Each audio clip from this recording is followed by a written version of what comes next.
Olá, muito boa tarde. Esse é mais um AB Webinar. Hoje a gente vai falar da pesquisa Cenários para a Indústria Automobilística, realizada pela Roland Berger, em parceria com o Automotive Business.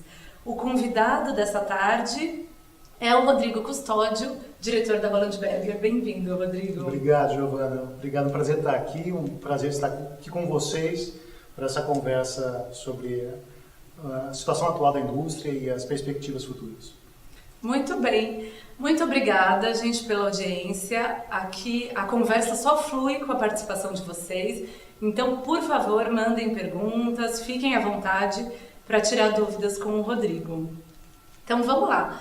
A nossa pesquisa é o 5º ano que ela é realizada, sempre no começo do ano, com a nossa base de leitores.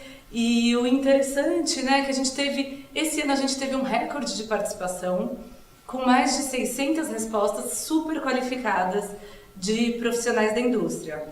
Então, Rodrigo, vamos abrir essa conversa com você contando o que te chamou atenção na edição desse ano da pesquisa, quais as conclusões que saltaram aos olhos aí?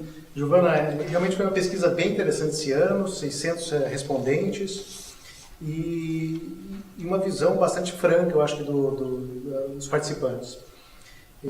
Um dos aspectos interessantes é o que há, de fato, um otimismo moderado em relação aos volumes de venda, ao desenvolvimento da indústria nesse ano, né? A maioria dos participantes acredita que vai haver um crescimento de 5 a 10% nos volumes desse ano, por exemplo. Outro aspecto interessante é a retomada da indústria, que deve ser um tanto lenta nos próximos anos. A maioria dos participantes fala que após 2022 a gente vai começar a ver os volumes dos picos históricos que a gente viu nos anos passados. E como vai ser essa retomada? Como vai ser o perfil dos trabalhos que as montadoras, que os fornecedores vão fazer? Falou-se muito em conectividade, em digitalização, em indústria 4.0. Então, já a partir deste ano, a partir de 2018, na área de produção, por exemplo, a indústria 4.0 vai ser uma prioridade para as montadoras, né? Então, acho que resultados bastante interessantes, né? É um estudo bastante longo, com vários pontos abordados, que eu acho que são dignos de atenção dos interessados na indústria. Sim, acho que são muitos aspectos, né? Só para o pessoal acompanhar, esqueci de falar no começo, a gente mandou no chat aqui o link para baixar a pesquisa. Mas vocês podem entrar em abinteligência.com.br, que lá está disponível, vocês pegam o estudo inteiro, acho que enriquece aqui para acompanhar a nossa conversa. E começando a destrinchar um pouco essas conclusões, na tela 11, na página 11 do estudo, que vocês podem acompanhar aí na tela de vocês, a gente fala, vocês concluíram um otimismo moderado da indústria. Me fala por que otimismo moderado e o que está acontecendo, por que o mercado não consegue ter uma visão assim mais confiante do cenário? É interessante, Giovana, quer dizer, as respostas, de sua maioria, especialmente para leves, mais moderado, para comerciais já se fala mais em 2 dígitos, né? É justo dizer isso também. Mas é interessante que, acho que gato escaldado tem medo de água fria, né? Quer dizer, os executivos da indústria, eles, claro que observaram em janeiro e fevereiro uma retomada pujante, né? Os volumes dos releases das montadoras são volumes significativos, mas acho que ainda há alguma incerteza, por exemplo, quanto a ser um ano eleitoral, quanto à capacidade de fazer o ramp-up dos volumes de produção, a capacidade dos fornecedores estarem, de fato, acompanhando esse crescimento, né? E eu acho que também um pouco de cuidado ao informar as matrizes ou aos acionistas sobre volumes muito maiores, né? Sim, acho que a indústria está um pouco escaldada, né?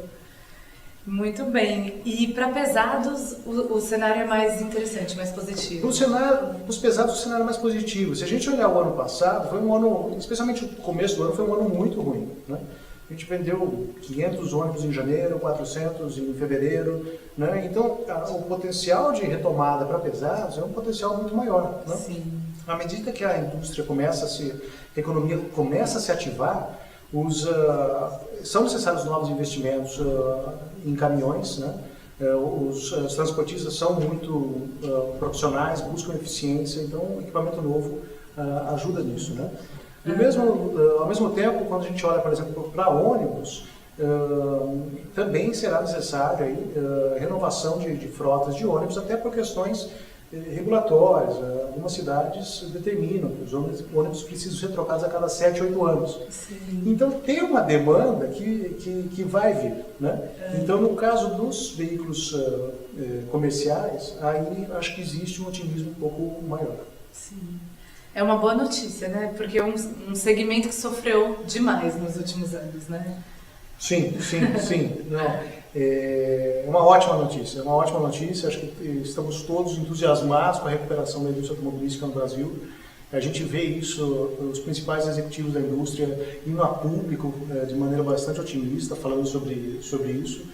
Então, para nós que temos uma relação muito... dependemos da indústria quase, né? Que temos nossa vida nisso, é muito otimista, é muito bem visto. Muito bem. Pessoal, a gente está acompanhando aqui no chat, tem uma reclamação aqui de interrupção na transmissão. É importante que vocês saibam que depende muito da internet de vocês também. Então, de repente, é bom dar uma checada, reiniciar, que a transmissão é restabelecida, tá certo?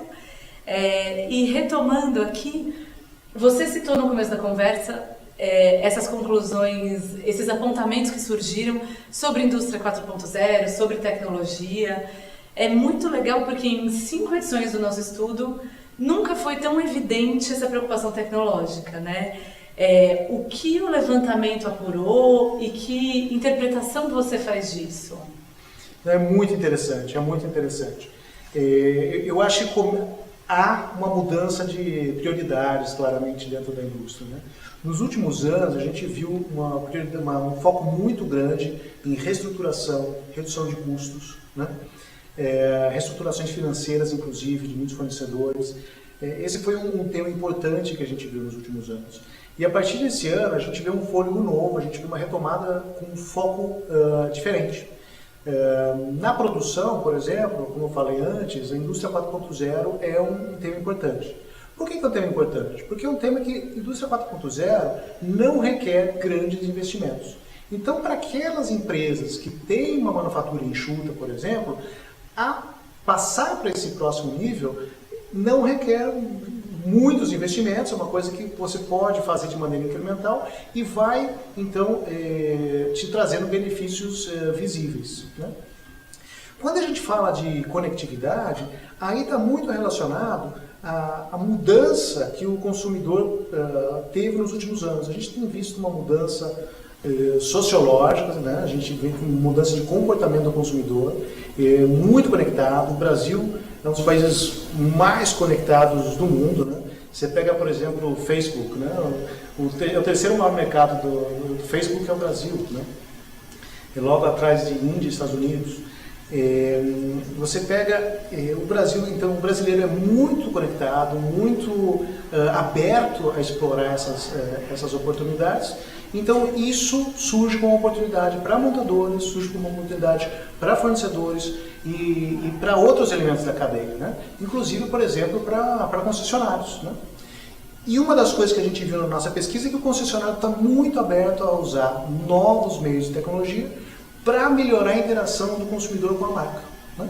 Isso é uma coisa que ele está aberto e ele quer então aprender mais, ele quer começar a explorar mais e ver o potencial que isso pode trazer. Interessante, né? Quando a gente fala que a cadeia é beneficiada pela indústria 4.0, isso chega na concessionária também. Sim. E aproveitando esse tema, o Luiz Eduardo pergunta: quais são os desafios da indústria automotiva na preparação para os profissionais que nela atuam no ambiente da indústria 4.0? Aí eu acho que a gente pode emendar e de repente você falar um pouco do processo de transformar uma indústria analógica em uma indústria 4.0, incluindo esse desafio de ter as aptidões corretas lá dentro. O desafio de você construir essa capacidade digital dentro de casa, de você contratar gente nova capacitada nisso é bastante relevante, né? É um dos principais temas, não só no Brasil, ao redor do mundo. Sempre que a gente discute esse tema, é um dos temas onde nós identificamos que deve ser priorizado para investimentos, né? Agora, esse novo mundo, o mundo digital, né, é um mundo que a gente... nossa recomendação é que você não vai conseguir ficar pronto e depois entrar no mundo digital. Você precisa ir se aprimorando e experimentando, né? Então essa tem sido essa é uma recomendação nossa, uma discussão que nós temos com nossos clientes, é uma vivência nossa. Você tem que ir entrando nesse mundo digital e se aprimorando ao longo do tempo. É importante que antes de fazer isso você tenha, no entanto, uma visão de longo prazo de onde você quer chegar, né? Então você tem que definir uma visão de longo prazo, qual que é o estado, o objetivo, target state, né? Em inglês fica mais claro, onde você quer chegar.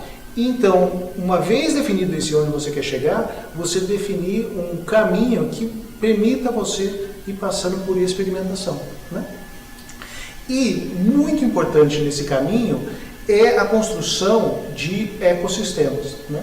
Então, uma coisa que não é tão evidente para quem no mundo analógico é a necessidade de você ter ecossistemas, ter empresas ligadas a você, para você compartilhar ideias, experiências e assim por diante, né? Sejam startups, sejam empresas já estabelecidas, sejam consultorias, sejam academias, assim por diante, né? Nós mesmos na Roland Berger identificamos isso há algum tempo atrás e criamos um ecossistema, o qual nós chamamos de terra numerada, né? Seguimos adiante, identificamos a necessidade de apoiar nossos clientes para entender o que é o mundo digital. Criamos então uma plataforma, um working place, um coworking environment chamado Spielfeld, que está localizado em Berlim, onde os nossos clientes podem trabalhar junto com startups para desenvolver novas soluções, né? Então, acho que isso é uma pincelada sobre como trabalhar nesse ambiente, as coisas que podem ser feitas. Sim, são muitos níveis, né? Sim. No quadro 13, a gente tem alguns resultados da pesquisa relacionados a essa questão de tecnologia, indústria 4.0, e aqui eu emendo mais uma pergunta sobre esse assunto, sobre o descompasso ou não, né? Aí você me diz, entre montadoras e empresas maiores e o resto da cadeia automotiva para adotar soluções 4.0. Isso é um desafio porque a coisa só funciona plenamente quando a cadeia está operando dessa maneira. Qual é a sua análise desse cenário no Brasil, Rodrigo? Nós temos empresas em diferentes estágios no Brasil, claramente, né? Eu acho que esse é um dos grandes desafios, né? Como é que você pega os Tier 2, os Tier 1, menos qualificados, e consegue fazer eles se qualificarem, passando aí por manufatura enxuta, por alguns conceitos básicos de gestão, né? Tem muita coisa ainda a ser aprimorada, né? E enquanto faz isso, começa a incorporar alguns elementos de indústria 4.0 e assim por diante, né? Então, há um descompasso e precisa ser trabalhado, né? Eu acho que há um entendimento na indústria, de modo geral, disso, né? É uma visão compartilhada e tem se buscado iniciativas para corrigir essa situação. Sim, devagar a cadeia vai se adequando, né? A expectativa é essa, Giovana. E aí, mudando ainda um pouco nesse tema, mas mudando para a tela 15, a gente tem, falando das conclusões do estudo sobre a cadeia de autopeças. Eu gostaria que você comentasse um pouco os desafios que a indústria de autopeças identifica para 2018, né? E aí tem a questão da lucratividade. Fala um pouco dessa conclusão do levantamento. É interessante, mas não surpreendente, né? Sim. Eu acho que o setor de autopeças vê, de acordo com o estudo, com a pesquisa, lucratividade como um problema, aumento dos custos das matérias-primas como um outro tema central e competição de importados, né? Esses são os grandes temas que surgiram na pesquisa, né? E a lucratividade foi uma questão evidente, quer dizer, após anos de perdas, né, após anos com os volumes caindo, hoje a ociosidade ainda é muito alta, né, e a retomada é muito rápida, né, que dificulta também a eficiência, né. Quando você tem uma retomada muito alta, é difícil você trazer a produção para o nível solicitado de uma maneira eficiente, né. É importante notar que, de novo, né, quando a gente fala de fornecedores, o panorama não é o único no Brasil. Nós temos no Brasil diferentes empresas em diferentes cenários, né? Nós temos grandes multinacionais brasileiras, né, no Brasil. Essas empresas encontram-se numa situação melhor. Nós temos também as grandes multinacionais, Tier 1, sistemistas, assim por diante, né? Aí é menos preocupante. A preocupação maior, de fato, é com os Tier 1 menores e a preocupação também, claro, com os Tier 2. Né? Interessante. E voltando um pouco aqui, uma pergunta sobre o mercado. A Carla Haddad quer saber se o mercado de forma geral, se a gente pode esperar uma certa estabilidade do crescimento agora pelos próximos anos, 2018, ou se a gente tem que aprender a conviver com esses ciclos. Pergunta boa. Pergunta boa. Pergunta de previsibilidade. Assim, tradicionalmente, o setor de veículos comerciais trabalha um pouco mais com picos e vales, né? Isso a gente vê ao longo dos últimos anos, é notório isso.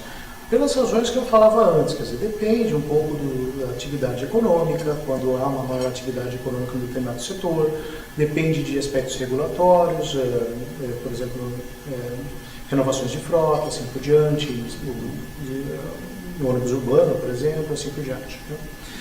O setor de veículos leves, a gente observa menos volatilidade, né? Então, é difícil afirmar, Giovana, porque depende da economia, depende das bases econômicas brasileiras, estamos num ano eleitoral, assim por diante, né?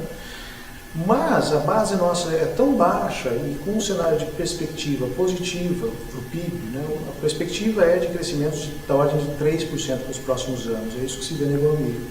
Então, com um crescimento da ordem de 3% ano a ano nos próximos anos, eu acho que a gente começa a caminhar para um ciclo de retomada lenta e certa, né?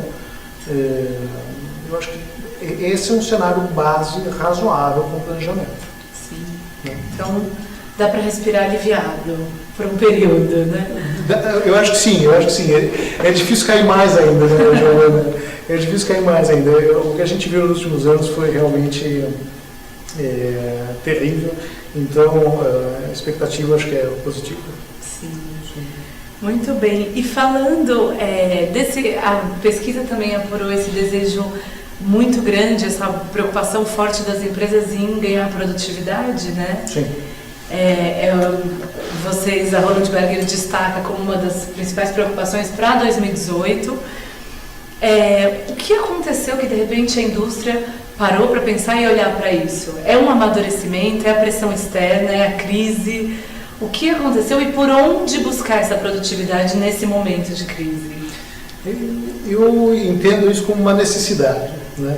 No momento que a gente começa a ter um ramp-up de produção, um ramp-up de vendas, você fazer isso de uma maneira eficiente, não só eficaz, mas eficiente, é uma necessidade, né? Então, eu acho que o momento da produtividade está muito relacionado a isso, quer dizer, Como é que você explora o seu primeiro turno da melhor maneira possível antes de abrir o segundo turno, por exemplo, né? Como é que você explora, como é que você reorganiza todo o seu custo fixo, todo o seu overhead para atender esse novo mercado que vai ser maior daqui por diante, né? Então, e aí, de novo, a digitalização também pode ajudar bastante. Então, eu acho que é muito ligado a isso, quer dizer, já foram feitos grandes investimentos em capacidade no passado recente. Eu acho que nesse momento a prioridade é como usar da melhor maneira possível esses investimentos, né? É isso que a gente vai ver ao longo desse ano, conforme a nossa pesquisa, né? Muito bem, e aqui a gente recebeu uma série de perguntas. Acho que é impossível falar de cenários para 2018. Quanto a gente tem? Não, na verdade, a gente vai chegar lá, mas já tem perguntas sobre isso. Eleições. Aí é um aspecto que a gente não aprofundou na nossa pesquisa, né? Mas o que você tem para dizer sobre isso, a expectativa, qual o cenário é mais positivo ou não para a indústria? Difícil, Giovana. Nós não abordamos isso na pesquisa, nós não perguntamos isso. A Roland Berger não é uma consultoria de estratégia de política, né? E é claro que nós buscamos nos apurar sobre o assunto com os especialistas e eu teria dificuldade de dar uma opinião profissional muito clara para vocês. O que a gente ouve, o que a gente sabe do mercado é que ainda há muita incerteza, né? Nós temos aí uma possibilidade de polarização à esquerda, polarização à direita, no centro muito fragmentado ainda com diversos candidatos e, portanto, um cenário ainda muito incerto. Do ponto de vista econômico, para haver sustentação de um crescimento aí da ordem de 3%, uma das premissas que se considera que sejam feitas reformas, por exemplo, né? Então, eu acho que essa é a importância, é uma das importâncias das eleições, que no final vai acabar nos impactando diretamente, tá? Então, sem entrar no mérito, porque nós, como eu falei, nós somos apolíticos, a gente trabalha com o ambiente político que houver, né? É assim que a gente trabalha. Então, é claro que construímos cenários também para conseguir apoiar nossos clientes, mas é muito baseado em fontes de cientistas políticos mesmo. Tá? Mas, em geral, essa visão da Roland Berger, ainda que não, sem entrar no mérito da questão, é que em 2018 o acontecimento das eleições não deve ser assim um grande obstáculo para que os negócios se desenvolvam na indústria? É interessante, quer dizer, estamos falando de terceiro trimestre, né? Sim. Então, acho que o que a gente está vendo é que no primeiro semestre deve haver pouco impacto e pode haver algum impacto no quarto trimestre, vamos dizer, né? Então, acho que essa é um pouco a perspectiva que a gente que a gente enxerga e baseado muito nas discussões também com nossos clientes que compartilham conosco um pouco dessa visão. Tá bem. E mudando um pouco de assunto, ainda bem, né, já que a Roland Berger não tem isso muito estruturado, a Anfavea espera mais um ano de recorde nas exportações, né? Tá. A gente teve uma performance muito boa ano passado, começou o ano com uma performance boa novamente. Você acha que existe o risco de, com a volta do crescimento do mercado, a indústria patinar um pouco mais para exportar? Qual é a análise de vocês? Giovana, eu acho que é um ponto interessante. Eu acho pouco provável, quer dizer, baseado na pesquisa, nos resultados da pesquisa, baseado também no que a gente enxerga no mercado. Eu acho que o executivo brasileiro aprendeu com as lições recentes. Quer dizer, nós vivemos isso no passado. Nós, em um determinado momento, investimos nas exportações e quando o mercado doméstico cresceu, nós abandonamos as exportações. E o processo de retomada das exportações foi um processo árduo, de muito trabalho e lento. E eu acho que essa experiência ficou bastante vívida para todos os envolvidos e eu acho que é pouco provável que tanto montadoras quanto fornecedores voltem até essa postura de abandonar a exportação para privilegiar o mercado doméstico. Eu acho que vai haver um equilíbrio e vamos então seguir com um mercado mais, com um portfólio de produtos e mercados mais equilibrados. A mesma coisa é válida, por exemplo, para autopeças, para vendas na reposição. Quer dizer, as montadoras passaram, por exemplo, a atuar mais na reposição, as concessionárias começaram a atuar mais profissionalmente na reposição, mesmo sistemistas. E nosso entendimento é que não vai haver um passo atrás com relação a isso, né? Há um processo de continuidade nesse tema. Sim, e ainda nesse tema, quando a evolução recente das exportações, a Anfávia dá muito crédito ao Inovar Alto, que é um programa questionável, né, com resultados questionáveis, mas o aspecto da eficiência energética, algumas evoluções, realmente o programa conseguiu puxar. Então, o aumento das exportações, segundo a Anfávia, estaria também ligado a isso, a essa melhora do produto brasileiro que passou a ser mais exportável. Agora, nesse momento, você acha que a gente consegue se manter nessa trilha? A gente vai entrar no assunto do Rota 2030 e já com essa abordagem. Você acha que, no momento que a gente está sem nenhuma política, a gente consegue sustentar isso? Acho que é justo dizer também que o aumento das exportações se deu também por um momento favorável na América Latina como um todo, né? Nós precisamos considerar que houve um cenário de melhora econômica em toda a América Latina e notoriamente na Argentina, que é o nosso principal mercado, né? As montadoras melhoraram os seus produtos, né? Tanto do ponto de vista de eficiência energética quanto outros, então conseguiram acessar a esses mercados. Do ponto de vista de evolução de eficiência energética, a nossa experiência é que isso ocorre melhor quando há uma diretriz regulatória bastante clara, né? Então essa é um pouco a nossa experiência. Você define metas e a indústria busca atender essas metas, né?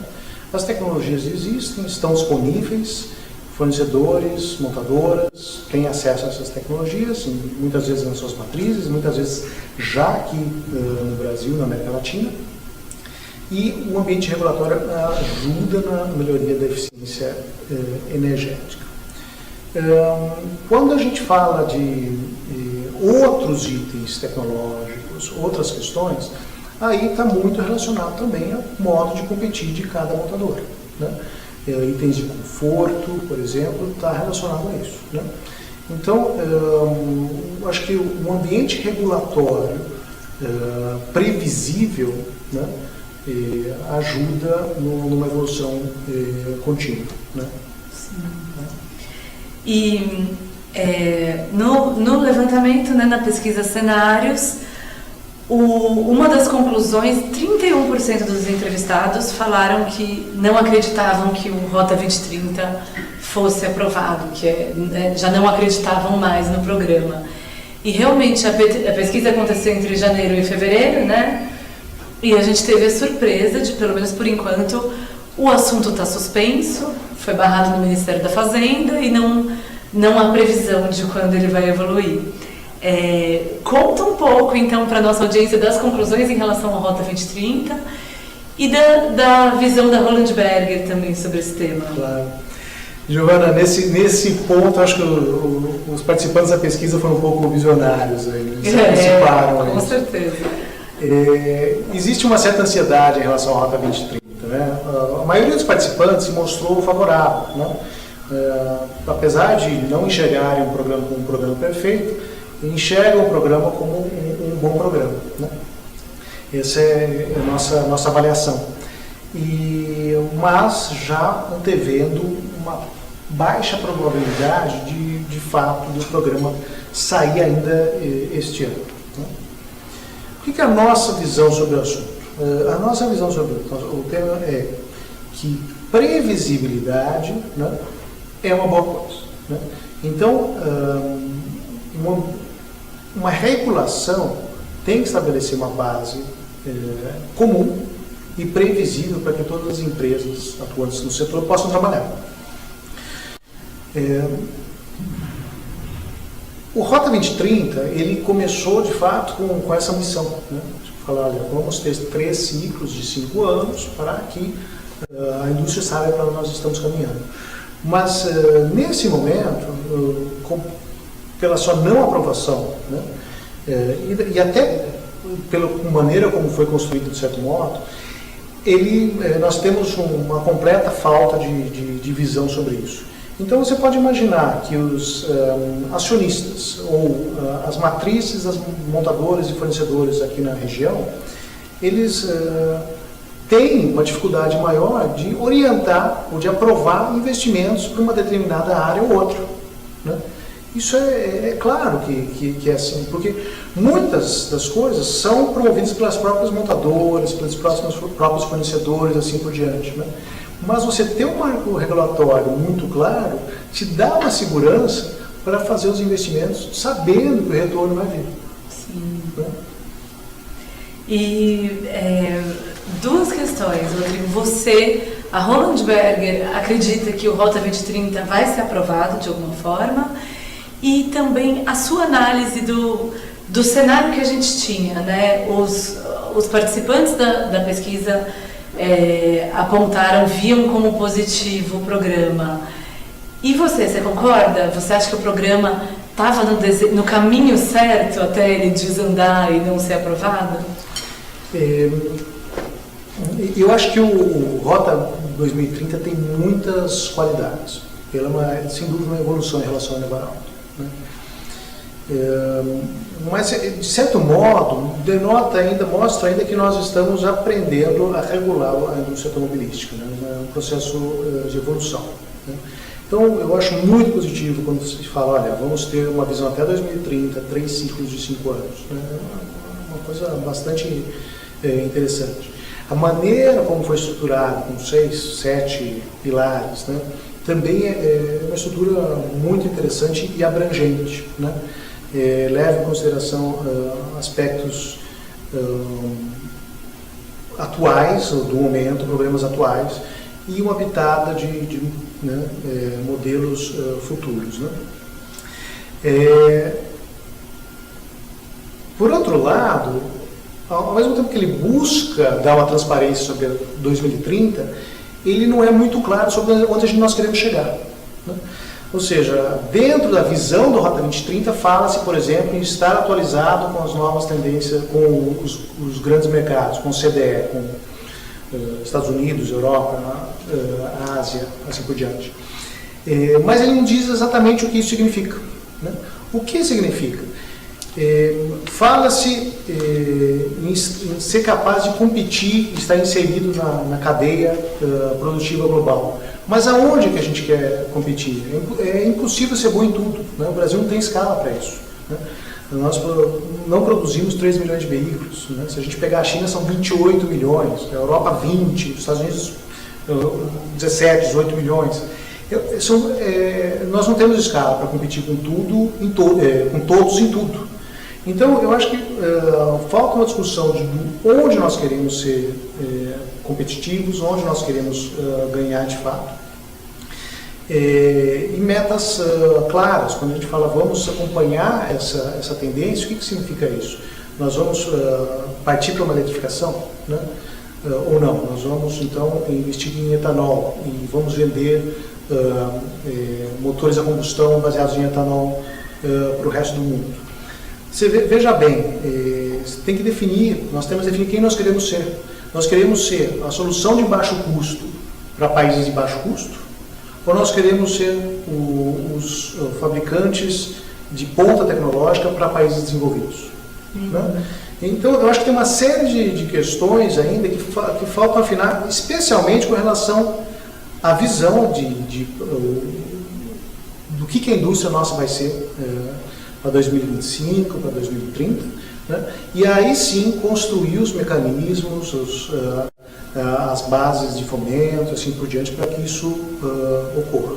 Sim, acho que o programa foi se desenvolvendo, né? Tantas reuniões no governo, sem um objetivo claro, né?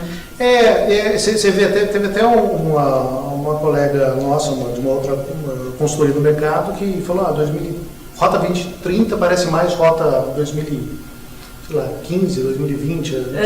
Foi uma crítica até interessante, né? Porque muito está baseado na situação atual mesmo. Né? Sim. Então a gente precisa olhar para frente e, no meu ponto de vista, a primeira coisa é, quais são os cenários da indústria no futuro? Né? Quais são os cenários da indústria imobilística no futuro? Nós, na Roland Berger, trabalhamos com 4 grandes temas disruptivos. Nós chamamos isso de MADE. M para novos modelos de mobilidade, A para veículos autônomos, D para digitalização e conectividade e E para eletrificação.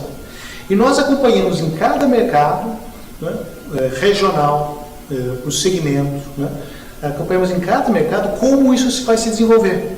E então discutimos com os nossos clientes baseado em cenários. E eu vejo que hoje nós não temos uma visão de cenários, quais são os cenários da indústria no futuro fora do Brasil e quais são os cenários do Brasil dentro desse contexto de futuro. Né? Então eu acho que essa é uma grande discussão que a gente deveria ter de maneira mais aberta e abrangente, e aí sim, como eu falei antes, eu acho que o Rota 2030 tem muitas qualidades, é uma evolução em relação ao Inovar Alto, tem muita coisa boa ali, mas eu acho que aí a gente consegue fechar uma coisa ainda mais redonda. Sim. Tá? E aproveitando aqui esse assunto, né, de visão de futuro, de desenvolvimento, o Roger Lima pergunta sobre veículos autônomos, híbridos e elétricos, que são oportunidades crescentes no mercado, e aí ele pede uma análise sua. Eu imagino, ele não deixa claro aqui, mas acho que o legal seria falar um pouco da posição do Brasil em relação a tudo isso, né? São 3 temas super interessantes, né? Super entusiasmantes. Veículos autônomos é um tema mais complexo na minha visão, que vai requerer, depende também do ambiente regulatório como todo, depende muito de uma tecnologia de inteligência artificial bastante avançada, e é uma tecnologia que, no curto prazo, eu acho que é pouco provável que a gente tenha um desenvolvimento extensivo no Brasil. Né? O que não quer dizer que a gente não vai ter coisas, por exemplo, mais pontuais, alguns elementos, por exemplo, reconhecimento de faixa, né? Que é uma coisa interessante, né? Você está com o seu carro, ele reconhece a faixa, isso já é um elemento. Por exemplo, estacionamento, né? Automático. Esse tipo de tecnologia eu acho que a gente vai começar a ver no nosso dia a dia. Né? Já uma automação mais abrangente, como a gente fala nível 5, por exemplo, é uma coisa que a gente está muito distante ainda. Né? Quando a gente fala de eletrificação e hibridização, também estamos caminhando lentamente em direção a isso. Né? O Brasil tem um uso abrangente do etanol, do flex fuel. Isso tem sido privilegiado, vamos dizer, favorecido, ou há investimentos de diversos atores nisso. Se você pega atores como a Petrobras, investiu em etanol. Né? Você pega, por exemplo, toda a associação das usinas de cana-de-açúcar, tem muito investimento em etanol. Se nós pegarmos as próprias montadoras com os investimentos em motores a combustão, bastante investimento realizado na área, os próprios fornecedores. Então nós temos uma base industrial muito ligada ao etanol e um setor elétrico brasileiro que não está em condições de investir amplamente na eletrificação nesse momento, né? Então, o cenário é favorável para a gente buscar uma evolução com relação ao que a gente tem hoje, o etanol. E eu acho que o próximo passo é uma hibridização, né? A gente vai começar a ver isso lentamente. A indústria no mundo todo está caminhando muito rapidamente para uma eletrificação maior. A gente vê todas as montadoras ao redor do mundo lançando portfólios completos de veículos elétricos a partir de 2021, 2022, 2023 e assim por diante. Os ambientes regulatórios fora do Brasil favorecendo amplamente a eletrificação, metas muito agressivas, como na China, com o programa NEV, ou, por exemplo, como na Índia, que ambiciona uma eletrificação total até 2030, né? Aliás, um ponto interessante, ela usou para isso, esse programa, Giovana, ela usou para isso essa migração para elétrico para simplificar a taxa tributária na indústria automobilística. Muito interessante. Então, assim, a gente vê ao redor do mundo diversos players, montadoras, caminhando para a eletrificação e diversos países caminhando para um ambiente regulatório favorável à eletrificação, né? Isso é lá fora, né? No Brasil, é o que eu descrevia há pouco, né? A gente vai caminhar, eu acho que por um processo evolutivo, né? Nesse sentido. É lógico, é um processo, aqui mais ainda, mas lá fora também é um processo que vai ainda conviver com os diversos tipos de powertrain nos próximos anos, só para deixar claro, né? Mas a direção tá clara, é eletrificação. Acho que a dificuldade é justamente essa, né? No mundo a direção está clara e no Brasil nem tanto, como você mencionou. Exato. Eu acho que nós precisamos deixar claro isso. A gente precisa ter uma discussão, trazer à tona isso. O que é a visão Brasil de 2030, por exemplo, 2025? É lógico que nós vamos fazer ajustes no meio desse caminho. Isso é natural. Mas uma visão clara para onde a indústria vai, quais são as metas para 2025, isso facilita para os investidores entender qual que é a vocação brasileira, aonde colocar o seu capital. Sim, e o pessoal está perguntando se a gente tem um estudo, cenários em inglês. No momento a gente só tem em português, mas acho que a gente pode conversar a respeito, eventualmente. E temos aqui um participante com uma questão, ele pergunta, a gente estava falando do Rota 2030 e é curioso, porque o Ministério da Fazenda realmente não aprovou o programa porque não entendeu até agora como estratégico liberar uma desoneração de R$1,5 bilhão por ano para esse setor. E aí a pessoa comentou, há mais de 50 anos existem incentivos de governos para a indústria automotiva e poucas coisas acompanham os Estados Unidos e a Europa. Até quando? Então ele faz essa crítica. Você acha que faz sentido isso? Que é um setor que recebe muito incentivo e entrega talvez pouca tecnologia, pouca evolução? É um setor que investe amplamente no Brasil. É um setor que tem atendido,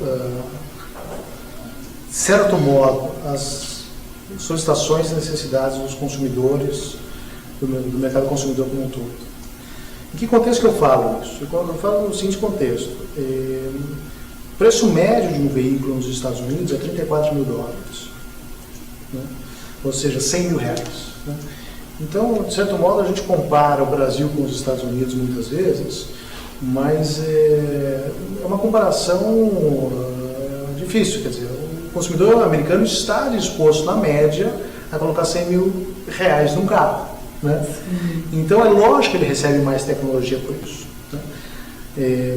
Você pode falar, não, mas se eu comprar o mesmo carro no Brasil do que lá fora, muitas vezes é mais caro no Brasil do que lá fora. Se você olhar os impostos associados a isso, são pesadíssimos. Então eu acho que é uma crítica que, claro, do ponto de vista muitas vezes de um consumidor é compreensível, né? Mas o ambiente que nós vivemos é um ambiente muito mais ácido. vamos dizer, em termos de impostos, complexidade tributária, complexidade das leis trabalhistas, que já começa a mudar. É um ambiente ainda muito complicado, né? De certo modo, os incentivos que a indústria recebe do governo não são justamente incentivos, né? São, na verdade, desonerações, né? Eu acho que a indústria automobilística é extremamente onerada pelo governo federal e recebe, na verdade, incentivos, né? Recebe, na verdade, desonerações. É isso que se busca, né? Então, é uma indústria que gera empregos, é uma indústria que gera impostos para o país, é uma indústria que gera exportações. Então, eu acho que tem que ser bastante discutido, tem que ser bem ponderada essa questão de isenções fiscais, mas eu diria que, em grande extensão, no sentido de desonerar o país para que ele seja competitivo e para que aí sim nós possamos desenvolver produtos que estejam atendendo às necessidades dos clientes mais exigentes. E falando dentro de um escopo como o do Rota 2030, que a gente teria esse estímulo à pesquisa e desenvolvimento, né? É um estímulo bem específico. Qual você acha que é o custo de a gente estar trabalhando agora e talvez ficar por um período longo sem um programa para a indústria, Rodrigo? Que preço você acha que a indústria automotiva brasileira vai pagar ou não? Ou você acha que as montadoras, a indústria de autopeças vão ser puxadas pela evolução global, de qualquer forma? Eu acho que é difícil, uma pergunta complexa.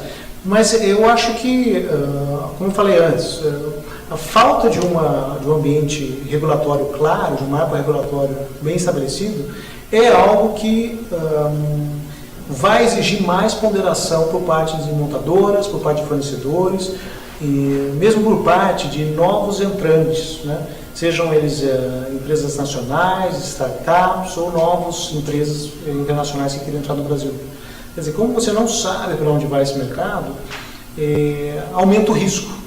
Se aumenta o risco, você logicamente busca maiores retornos, né? E por conta disso, os produtos no final ficam mais caros, vamos dizer. Então, a importância de um marco regulatório bem estabelecido é fundamental para a competitividade da indústria, né? Nós precisamos, nos próximos meses, seja no próximo governo, se for o caso, trazer algo novo e que dê previsibilidade. Tá? Muito bem. E aí, aqui tem uma pergunta do Caio Henrique que eu adapto, né? Toma liberdade aqui, Caio.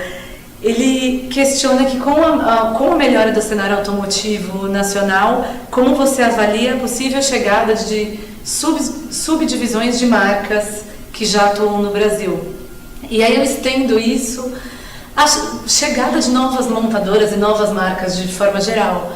Acho que entre 2012 e 2013 a gente passou por aquele momento de destaque do mercado brasileiro no mundo, muitas empresas prometendo produzir ou vender no Brasil. A gente teve a Inovarauto que freou isso um pouco, em seguida a crise, algumas vieram, outras não cumpriram tão bem as promessas, mas a gente começa a retomar isso hoje ou não? Esse é um assunto que ficou suspenso. A gente já começa a observar alguma movimentação nesse sentido, né? Mas ainda bastante cautelosa, ainda muito incipiente, né? Por conta de todas essas incertezas que nós discutimos antes, né? Quer dizer, incerteza política, né? Ano eleitoral, incerteza do ambiente regulatório, incerteza da demanda, como ela vai se desenvolver, né? Então, por conta disso, ainda muito cautelosa, mas eu já consigo ver alguma movimentação assim, Caio. E aqui, aproveitando uma pergunta do André Cardoso, Também a gente mostra a tela 19 para vocês, que é um trecho do estudo, né, algumas conclusões, que é sobre os consumidores. O estudo foi realizado com a indústria, né, com o público, executivos da indústria, que apontaram que os consumidores estão mais exigentes. Então, talvez uma percepção de que os veículos brasileiros têm que entregar mais para atrair consumidores. E aí, fala um pouco desse aumento da necessidade de entregar tecnologia. Isso vem crescendo? O que está puxando essa demanda do consumidor? É interessante, quer dizer, nós estamos passando por um momento no nosso negócio que a gente tem uma mudança de perfil, vamos falar, sociológico do consumidor. Os consumidores, em que sentido? Eu explico. Você pega, por exemplo, a geração mais nova, né? Um rapaz com 18, 19 anos, ou uma garota com 18, 19 anos. Muitas vezes ela não tem ambição de ter um automóvel, né? Mas conectividade para ela é uma coisa super importante, né? Então ela precisa do telefone, precisa dos aplicativos e tudo mais. E nós temos uma mudança tecnológica que está acontecendo, ou seja, hoje é possível, através dos automóveis, você oferecer muito mais conectividade, você espelhar seu telefone no automóvel, você ter conexão wireless e assim por diante, né? Então, essas coisas vêm casadas, né? E a opção por tecnologia é quase que uma necessidade para você conseguir atrair esse consumidor que hoje começa a entrar no mercado, essa pessoa que começa a entrar no mercado consumidor, e você conseguir atrair essa pessoa para dentro, né? A gente fala de tecnologia relacionada a produtos, né? Relacionados, por exemplo, a serviços, né? Por exemplo, quando a gente fala de serviços, a gente fala, por exemplo, de a tecnologia ajudando você a entender qual componente do seu veículo está danificado, ou se está na hora de trocar, ou se tem um concessionário perto com uma promoção que você possa passar nessa concessionária para fazer a revisão desse determinado componente. Então tem esse aspecto de serviço relacionado à tecnologia, e tem o aspecto de tecnologia também apoiando no relacionamento com o cliente, né? Um dos grandes temas para nós hoje em dia ao redor do mundo é a questão do varejo multicanais, né? Ou seja, como é que você estabelece uma jornada, tanto física quanto digital, com o cliente, para que ele interaja bem com a marca, né? Para que o cliente comece a conhecer a marca, muitas vezes no ambiente digital, e depois migre para um ambiente físico, onde ele possa então ter um outro tipo de convívio com o veículo, por exemplo, né? O processo de compra de um automóvel é um processo que se modernizou muito, né? Hoje isso pode ser muito mais interessante, atraente, cativante, entusiasmante para alguém que quer comprar um carro, né? Então, eu acho que essa é uma pincelada sobre o que é uma mudança do perfil do consumidor, né? Hoje ele já experimentou muitas coisas muito mais interessantes, ele quer ver isso, né? Eu falei dos jovens, mas qualquer um que entrou numa Apple Store, por exemplo, e teve aquela experiência de convívio com o Apple, tem vontade de ter uma experiência semelhante com o automóvel, né? Por que eu não posso ir no concessionário e ter uma vivência semelhante, né? Sim. Então a gente vê uma movimentação global nesse sentido, né? E essa experiência tanto do processo de aquisição do automóvel quanto do uso do automóvel posteriormente, né? Então acho que são esses aspectos. E aproveitando, falando um pouco desses aspectos do interesse por conectividade e tudo mais, a gente recebeu bastante perguntas sobre concessionárias. Então, assim, você acha que que o número de concessionárias vai continuar diminuindo? Se isso está relacionado com a dificuldade de manter as margens do setor da distribuição, ou se está relacionado com tecnologia, se a gente vai começar a ver de forma mais ampla a venda pela internet, um novo modelo. Aqui no Brasil, qual é a sua análise? Eu acho que no Brasil a gente vai continuar vendo um processo de profissionalização e consolidação da base de concessionários, né? Esse é um processo que eu acho que é importante, que a gente tem uma perspectiva muito clara, né? Quando a gente fala sobre o impacto de tecnologias, como eu disse antes, eu acho que nos próximos anos, no mundo inteiro, a visão não é acabar com o concessionário. A visão é você criar essa jornada que seja mais atraente para o consumidor, né? E aí vale uma nota, no ambiente Brasil nós temos ainda uma lei, né, de 1976, se eu não me engano, que é a Lei Ferrari, que determina como deve ser as vendas de automóveis ao consumidor. E ela determina que isso deve ser feito através de um concessionário, né? Então, com isso, né, eu acho que o caminho nos próximos anos é de mais consolidação, é de maior profissionalização, é de mais digitalização, mas não acredito que a gente vai ver aí uma queda drástica no número de concessionários. Isso não consigo enxergar isso no momento. Sim. Pessoal, a gente está chegando ao fim agora, aqui da nossa conversa. Eu vou deixar uma última pergunta, Rodrigo. Eu gostaria que você falasse. A gente fez esse estudo com respostas super satisfatórias da indústria, né? Você tem o seu conhecimento. Diante disso tudo, o que você recomendaria para a indústria em 2018? Assim, quais caminhos são esses? O que as empresas precisam ter atenção nesse ano?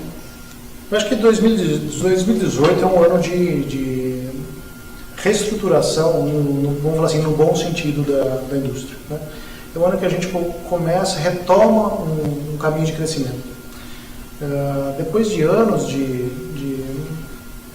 reestruturações, reduções de custos e tudo mais, eu acho que nesse momento as montadoras, fornecedores, todos os envolvidos devem então aproveitar para ficar realmente com uma casa em ordem para o futuro, mas enxuta também, né? Manter a produtividade, manter a eficiência, para que o crescimento seja um crescimento sustentável, né? Junto com isso, as novas tecnologias são uma realidade, né? Então, investimento em conectividade, digitalização, indústria 4.0, como nós falamos, assim por diante, isso são temas importantes que vêm para ficar, e eu acho que toda a indústria, né, cada um dentro do seu contexto, deve começar a investir na área.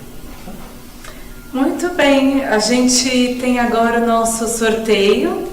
Todos os participantes inscritos estão concorrendo a uma inscrição cortesia para o Fórum da Indústria Automobilística, que acontece agora no dia 16 de abril. E a gente vai ter um debate super rico e aprofundado sobre tudo isso que a gente falou aqui. Rodrigo, escolhe um número de 1 a 377. 217. 217. A gente está levantando aqui o nome do inscrito. Tálida, Progeral. Tálida, da Progeral, é a inscrita que ganhou a inscrição para o fórum.